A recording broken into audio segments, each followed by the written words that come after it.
You green once again. Thank you, Matt.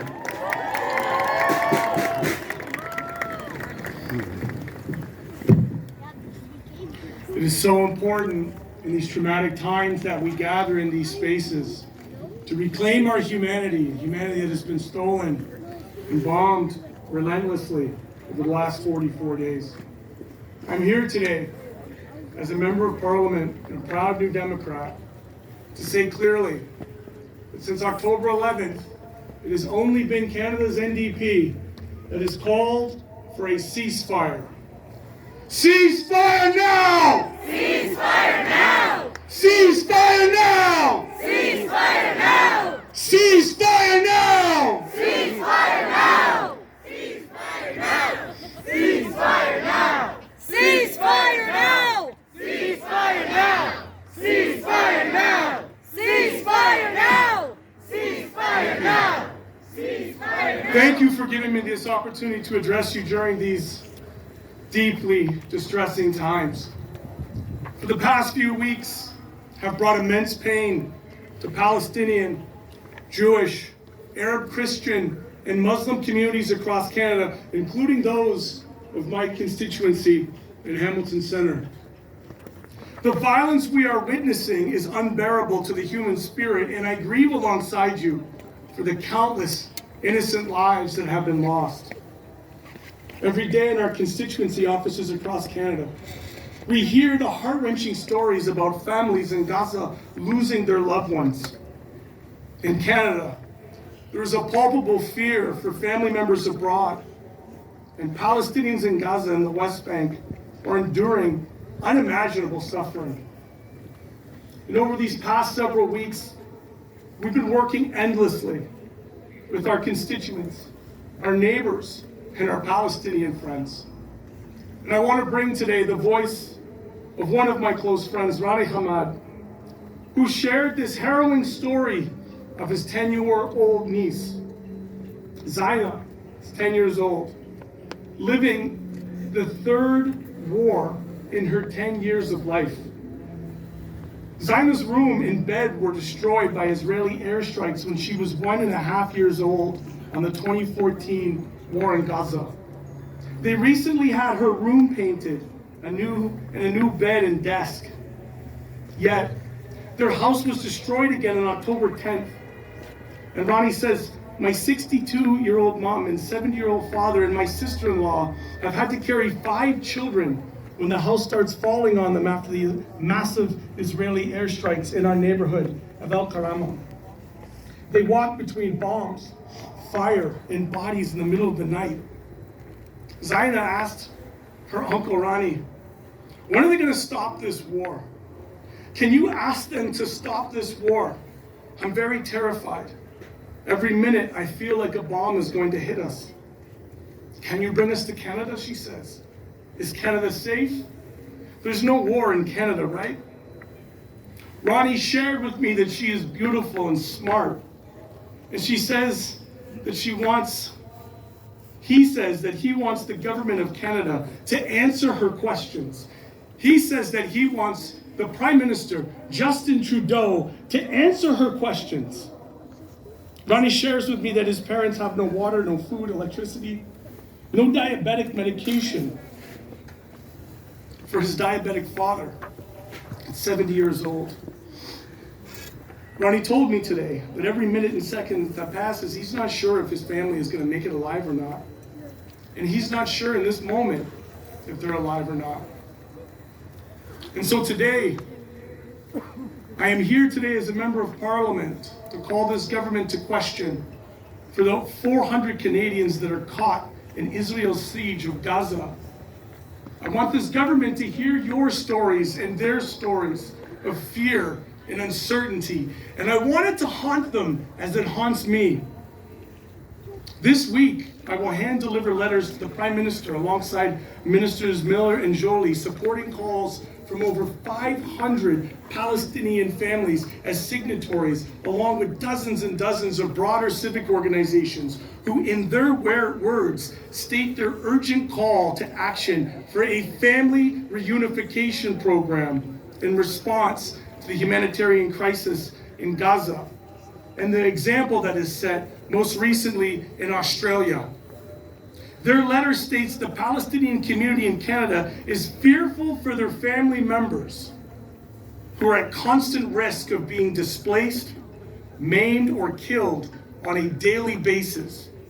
No Canadian should have to spend every day waiting by their phone to hear if a relative has been killed or injured in an active war zone. Furthermore, as a result of the significant policy gaps in Canada's current immigration regime, there is no clear path forward to ensure that Palestinian Canadians and permanent residents and newly arrived Palestinians can reunite with their loved ones here in Canada.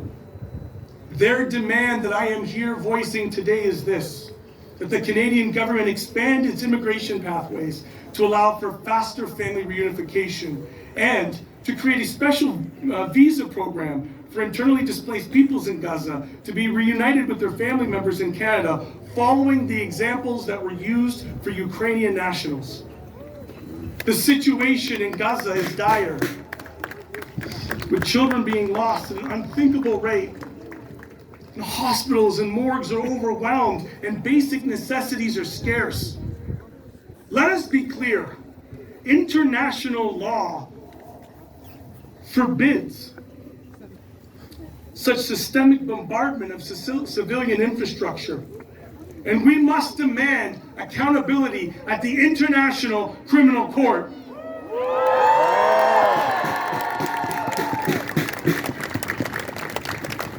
The New Democratic Party is actively working in the House of Commons to bring about change. And I know that there's been a lot of misinformation out there, but let me be very clear that it was on October 11th that our federal NDP, led by Jagmeet Singh, demanded an immediate ceasefire on Palestine and demanded for an emergency debate in the House of Commons. And in his speech, our leader Jagmeet Singh said the following: that millions of Israelis and Palestinians all over the world desire peace. They want to live in safety and security. And New Democrats have always been the one to nurture a desire for peace and justice, even when louder voices call for war. This is why we are calling for Canada to work with our international allies to end the bloodshed. We continue to call for immediate release of all hostages, for the protection of all civilians, and for an end on the siege and bombardment of Gaza, and for humanitarian aid to reach civilians urgently and without restriction. And I have to tell you that in that debate, when I heard people's rationale, people who would deny a civilian ceasefire, people who would deny the bombardment of civilians. Shame. To them I say shame. Shame.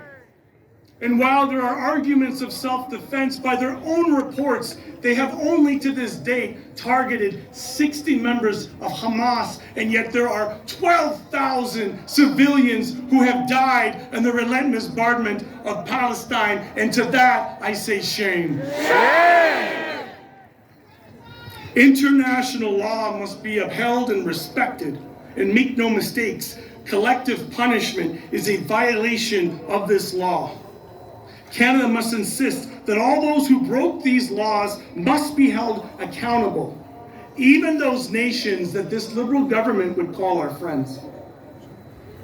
Canada must call for a ceasefire to end the killing of innocent civilians in Gaza immediately, and we cannot allow for the continuing dehumanization of an entire population. Jagmeet said in his speech that when we stop seeing each other as human, when we stop believing that each life has value, this is when the seeds of genocide take hold. And Jagmeet is quite right about the widespread calls in Canada for a ceasefire. In fact, my NDP colleague, MP Alexandre Boulris, is currently sponsoring the largest digital petition in Canadian history, E4649. Know this, that as you gather here today, you are joined by 272,353 signatories. And this is not a religious war. This is a political attack. And let's be clear that the signatories of this petition, these are Canadians of all races, religions, and regions across the country. So if you haven't done so, I ask you today to please sign MP Polaris's sponsored ceasefire petition, E4649, because the message that it sends Prime Minister Trudeau is the same that these past 43 days of rallies and protests, that as Canadians and indeed the world witnesses the atrocities that continue to escalate and the horrors that unfold, in the words of my Irish comrade, Matt McCarthy, and that young Palestinian activist said today, in our thousands and in our millions, we are all Palestinians. In our thousands and in our millions, we are all Palestinians. In our thousands and in our millions, we are all Palestinians. And know this, the New Democrats will do everything within our power to end the bombing and the bloodshed, because we know and understand that there is no military solution in the region. We know that no country can bomb its way into peace and security. And we know, as every person here today, that killing civilians, both Palestinian and Israeli, is and always will be a war crime. In the weeks that have followed our original call for the ceasefire, we have continued our call to end arms sales to Israel. As any country who violates human rights, we call for a weapons embargo now. Weapons embargo now. Weapons embargo now. Weapons embargo now! And we call for that humanitarian access. There is no rationale, there is no moral standing in a humanitarian pause. That is just a slow way of rolling out the death and destruction. There must be a ceasefire and full access, as is granted under international law.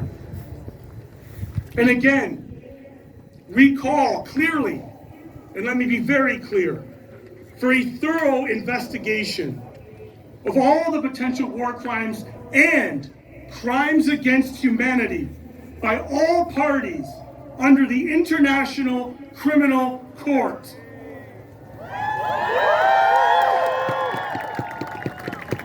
And I want to take this moment to address all of you here today, because our concern goes beyond the international borders, on the rise of anti-Palestinian racism, Islamophobia, and anti-Semitism, which we are seeing here in Canada.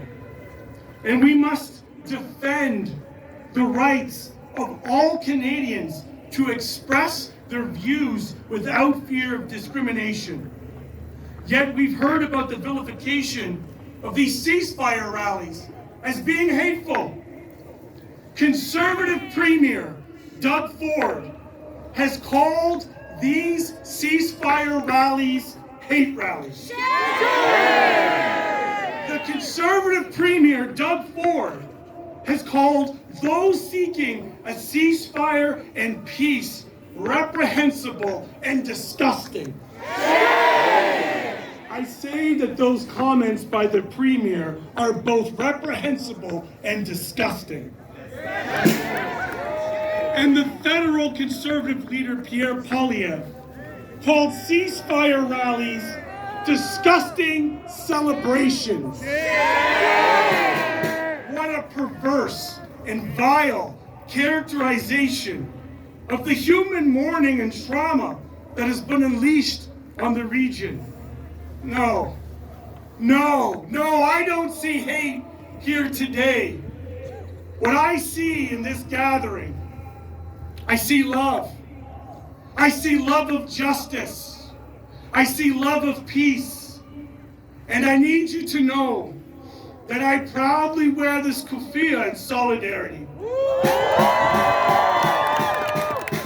I've heard the first-hand accounts of Palestinian Canadians facing discrimination for wearing the keffiyeh, for flying the flag, for advocating for your self-determination, for advocating indeed for your very existence, for justice and for your human rights. And it is unacceptable to misrepresent Palestinian solidarity rallies as a support for terrorism or for anti-Semitism. We must protect our rights right here in Canada as guaranteed under our Charter of Rights and Freedoms, and continue to combat hate in all of its forms, including anti-Palestinian hate, Islamophobic, and anti-Semitism in all of its forms, wherever it may be. And again, this is not a religious conflict. I've had conversations with Jewish families deeply traumatized by the death and destruction. The prospect of seeing violence expand and spill over into neighboring countries where there will be no end to the violence and bloodshed and death in sight. I will be clear that I am also deeply concerned about the safety of the Jewish community in Canada, and will continue to stand by them when they are targeted by acts of hate. Both Jewish and Palestinian communities are hurting. And we must work towards a more caring and compassionate society in Canada, more especially during these dark days. One in which we don't allow ourselves to be dehumanized by succumbing to the dehumanization of others, as there are those who might seek to do that to us here today after this rally. So in these dark times, let us treat each other with compassion and empathy. And my commitment to you is unwieldy. I see your pain. I hear it every day. I feel your pain. And know that it strengthens my resolve to return back into that building, to continue to fight for justice and peace. And I need you to know this 44 days in, that each and every one of you attending these rallies from coast to coast to coast, it is making a difference. We are making a difference today. And for 44 days, we will stand beside you, and if it takes another 44, we will continue to demand that this Prime Minister, Justin Trudeau, find the moral courage to finally call for a ceasefire now! Ceasefire now! Ceasefire now! Ceasefire now! Ceasefire now! Ceasefire now! Ceasefire now! Thank you so much, sisters, brothers, and siblings. I love each and every one of you, and I look forward to marching shoulder to shoulder with you today.